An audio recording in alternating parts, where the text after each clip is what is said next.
허정성세 문재인 정권, 윌리엄 리. 지금 한국에서 문재인 정권의 위세가 뭐 하늘을 찌르죠. 뭐 강해 보입니다만, 기본적으로 역대 정권들 중 청와대 비서관들이 이렇게 게으름을 피는 정권은 없었다고 합니다. 뭐 이자들은 자신들의 권력 기반이 엄청 강한 걸로 착각하고 있지만 중국과 북한 둘의 지지만으로 버티고 있는 셈인데, 현재 이 둘의 상태가 별로 좋지 않습니다. 현재 대통령 비서실장 노영민은 대통령의 업무량을 확 줄이고 있는데,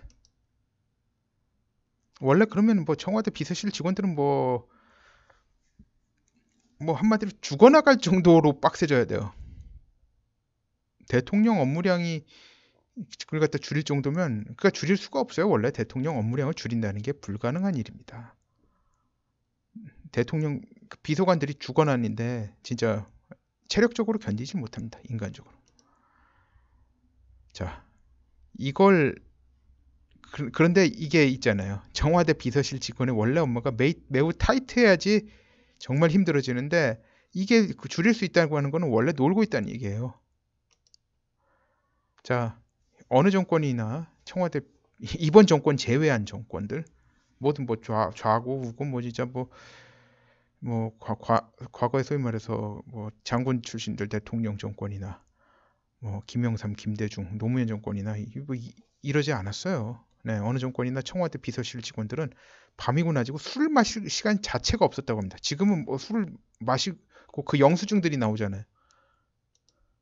근데 이번 정권은 안 그렇잖아요. 네.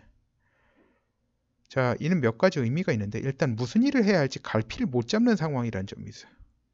아니, 지금 자기네들이 무슨 일을 해야 할지 갈피를 못 잡는 거예요. 갈피를 잡고 있으면 일이 없을 수가 없어요, 이렇게. 자, 게다가 상황을 보세요. 이 상황에서 청와대 의전 비서관직은 공석이 된 지 오래됐습니다. 네, 음주운전 혐의로 사임했죠. 그리고 의전 비서관실 행정관직, 이게 탁현민인가? 네, 그렇죠. 후임이 결정 안 된 채로 사표가 수리됐습니다. 이제 그래서 공석이 됐어요. 그냥 졸지에. 그리고 청와대 부대변인인 고민정은 사표를 쓰고 그 다음날부터 출근을 하지 않아 왔는데, 그래서 장기적으로 청와대 출근을 하지 않았어요. 청와대 측에서는 사표 쓴 적 없으면 그냥 장기 휴가라고 둘러댔어요. 근데 알고 보니까 고민정은 사표 쓰고 출근 안 한 건 맞는데 주변 만류로 사표를 철회하기로 했다고 했습니다. 참 서로 입을 맞추질 못했죠. 청와대 측에서 고민정과 조율도 안 하고 어설픈 거짓말을 한 셈이 되었습니다. 자, 보통 이런 식으로 사표를 쓰고 바로 그 다음날부터 출근하는 건 직장에서 상사에게 엄청난 불쾌한 일을 당했을 때 하는 반응이에요. 사실 이거 외에는 다른 때는 뭐 생기기 힘든 반응입니다. 혹시 뭐 이거 외에 다른 사유가 있을 수 있다고 생각하는 분들은 좀 댓글에 써주세요.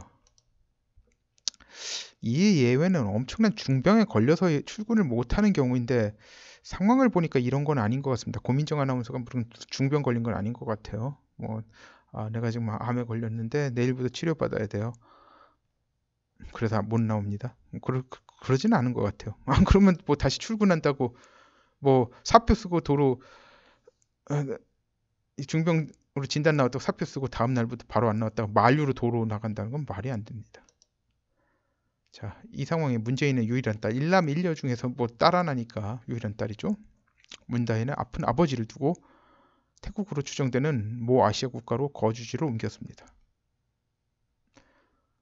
문재인 아프다는 거 다들 문재인 지지자들은 철저히 부인하는데, 문재인 지지자 아닌 사람들은 뭔가 병 있다 다들 그렇게 이야기합니다. 이상 행동하고 뭐 그렇지 않습니까? 이게 다들 도망가는 분위기네요. 딸까지 도망가요. 지금 전직 대법원장도 구속시킬 정도로 서슬이 팔해서 권력이 최고조로 오른 것 같은데 왜 다들 도망가는 분위기일까요? 자, 문재인은 뇌 아밀로이드 혈관 병증이라는 병을 최소 6년간 알아온 것으로 추정되는데, 그런데도 딸이 떠났어요.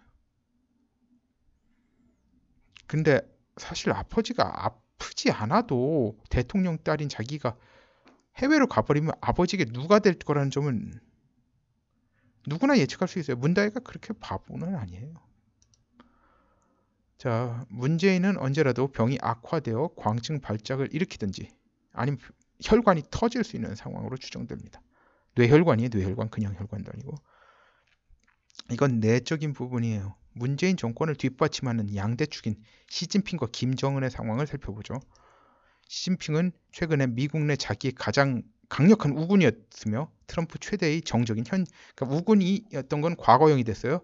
트럼프 최대 정적인 그건 지금도 그렇다는 거예요. 조지 소로스로부터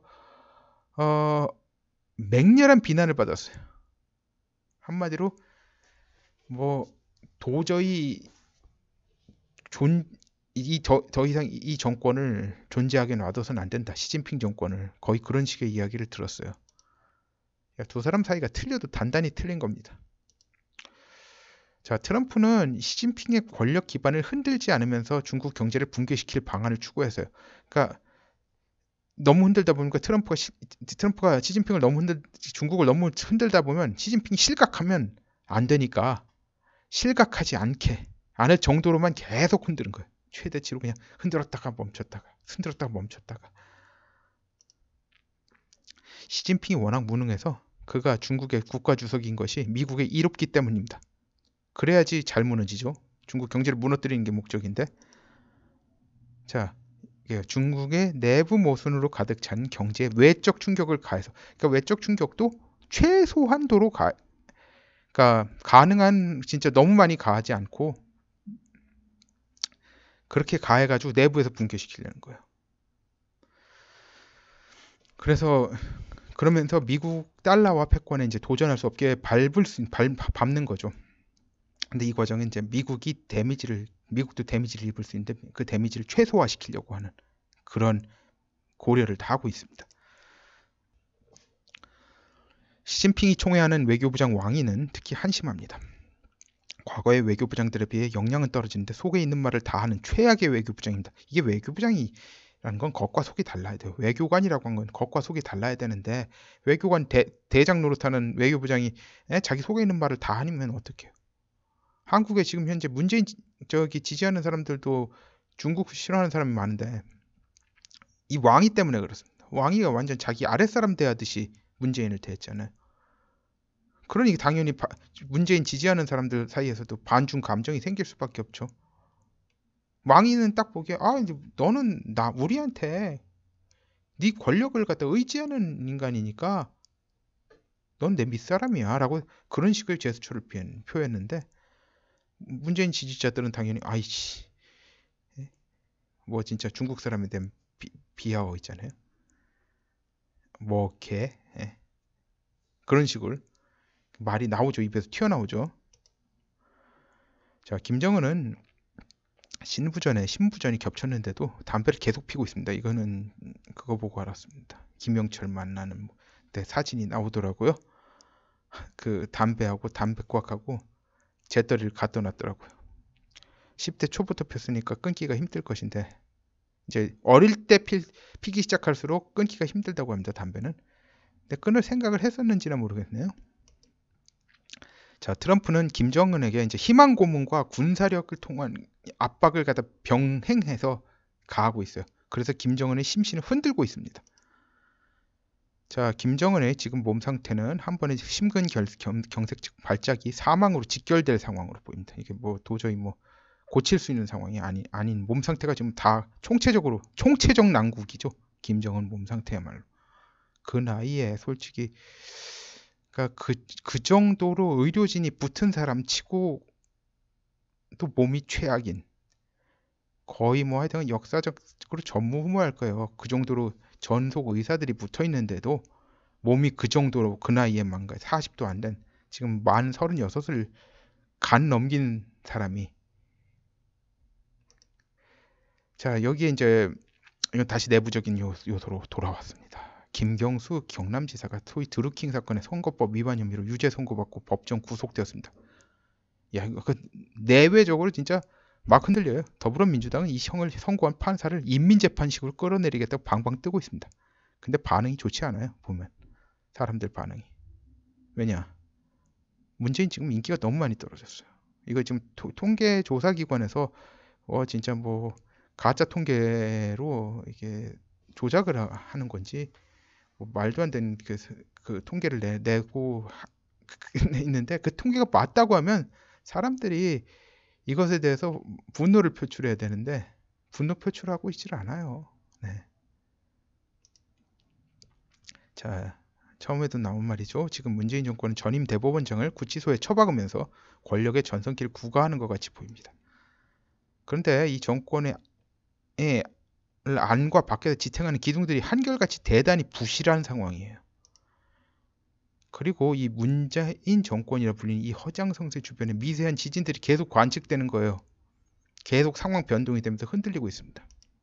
자, 이제 지진 자체가 미세한데 이 미세한 지진이 언제라도 조금이라도 강해지면 그 기둥 중 하나는 붕괴될 겁니다. 그리고 기둥 한 개가 붕괴되면 다른 부실한 기둥들이 하중이 확 증가되면 그것들도 견디기 힘든 상황이 될 거예요. 그러므로 지금 문재인 정권의 미세가 아무리 하늘을 찌르는 것 같이 보여도 중요한 건 문재인 정권을 허무는 게 아닙니다. 문재인 정권은 곧 무너집니다.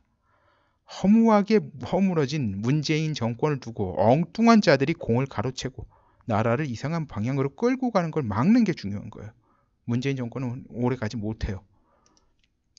그러므로 이게 이제 원래 이 내각 책임제 세력, 탄핵 세력 같은 세력이에요, 원래. 물론 이제 탄핵 세력은 내각 책임제 추진 세력 플러스 문재인 정권 사람들이에요. 그러니까 결국은 지금 뭐 내각 책임제 세력이라고 하는 것은 결국 탄핵 세력들의 일부예요. 이 사람들을 갖다 화합하고 가자는 사람들 그 누구도 배제해야 됩니다. 왜냐? 이 사람들이 그 엉망진창을 만들었는데 문재인만 물리치면 끝이에요? 문재인하고 같이 이 사람 내각 책임제 세력이 같이 손에 손잡고 박근혜를 몰아내고 그 과정이 법치주의를 갖다 박살냈는데 그 사람들을 갖다 에게 승리를 안겨주자고요? 그러면 안 되죠. 자, 영화 갓파더를 대부죠. 보면 전임 보스인 돈 콜레오네가 신임 보스인 마이클 콜레오네에게 이런 말을 하죠. 아들이죠. 이제 셋째 아들. 마이클 콜레오네가 셋째 아들입니다. 자, 이 장면입니다. 마이클, 잊지 마라. 바르지니와 화해 모임을 주선하는 자가 배신자이다. 네, 감사합니다.